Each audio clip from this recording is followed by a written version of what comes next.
Welcome back to AZ Trading, everybody. Hope you're all doing well. And in this video, we're on the US 30, the Dow Jones. And yesterday on the 12th of September, we managed to capture this 200-point bearish move. So stay tuned for the proof, my analysis, and the strategy that we used to capture this trade. But first, I just want to say a fat thank you to all of you guys watching my videos and supporting the channel. I swear we were at 200 subs about a week ago, so thank you all so much. You've made me very happy. Now, if we somehow manage to hit 500 subs, let me know what you'd like to see. I could do a live stream trading session or a one-on-one lesson giveaway or just a big Q&A, but whatever it is, let me know in the comments and we'll make it happen. All right, let's get back to the trade. Okay, if you've seen any of my previous videos, you know what's coming. And if you're new around here, we ain't like the rest of these trading gurus giving you hindsight reviews. I'll turn on my executions over here and the labels as well, so you can see that this trade was taken and this is not just a hindsight review. Over here you can see our entry on the candle with the least amount of drawdown, where we took a few of our partials and where we've completely collapsed the trade at our break-even level over here. Alright, now with the proof out the way, the strategy and the framework that we use to find this trade is the RMR Pattern, where first we look for a raid. So I've just zoomed out into a 1 hour chart and we can see that this higher time frame swing high, if I extend that all the way to the right, as soon as this swing high was reached through, we know that resting above higher time frame swing highs is lots of buy side liquidity, and as price broke through that swing high, this is what we can call the raid.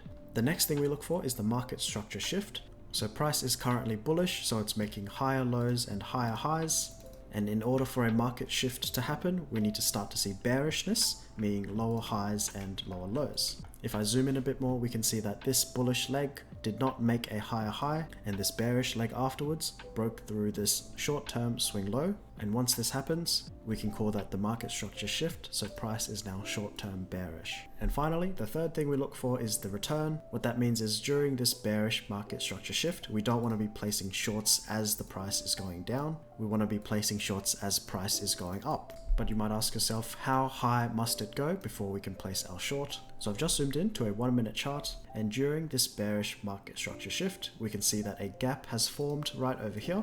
If I extend that one out, we can see that price action is actually very precise, and as price retraces into that return area, that'll be where we can place our short. And whenever we place our trades, we want to make sure that we're getting a fair price, and in order to find this out, we use a fib.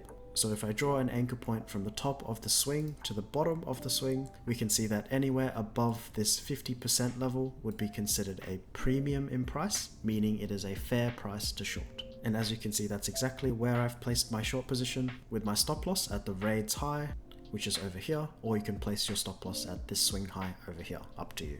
And once you've placed your stop loss, now you can start to look for objectives below. So for my trading, there are two main objectives I look for, which are areas of liquidity and areas of gaps. And if we look to the left, we have a couple relative equal lows here. As price broke through those equal lows, which is an area of liquidity, I took off my first partial. And I've just zoomed out to a 15-minute chart where we can see a gap down below over here. Once price reached that 15-minute gap, I took off my second partial, and once I took my second partial, I reduced my stop loss to the break-even level, making this essentially a risk-free trade. So whether the price completely dumps or pumps to my break-even level, I'd only have a small portion of my trade left, so I wouldn't mind whichever side price decided to go. And as we can see, once we scroll through price, when the new day started, my position was stopped at the break-even level, getting me out of the trade completely. So that'll be it for this trade. If you'd like to take a screenshot with all my annotations off, so you can find and outline the RMR yourselves, here you are. But I've just got a quick message on why partials and trade protection is important. Because let's imagine we took our short position over here and we had our final objective down at this swing low.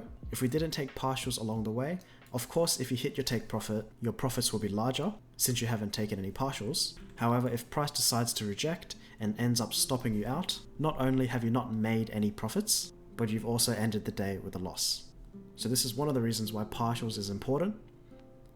And the second thing, a quick message on trade protection. All I'm referring to here is reducing your stop loss to break even and when you should do so. But once again, let's say we placed our short here, we took some partials along the way, and then price ended up stopping us out. This would still be a great trade. However, you'll notice with all my trades, as soon as I take my first or second partials, I will protect my trade by reducing my stop loss to the break even level. And by doing so, if the trade ends up failing like it did over here, I'll just be stopped at my break even level and I'll get to pocket the partials that I made. Alright, that'll be it for this video, guys. If you made it this far, you're one of my favorites. Don't tell the others. But yeah, if you enjoyed this video, give it a like and subscribe. It makes me very happy. And if you've got any questions or comments, leave them down below. I'll definitely get back to you. But until next time, take care everyone.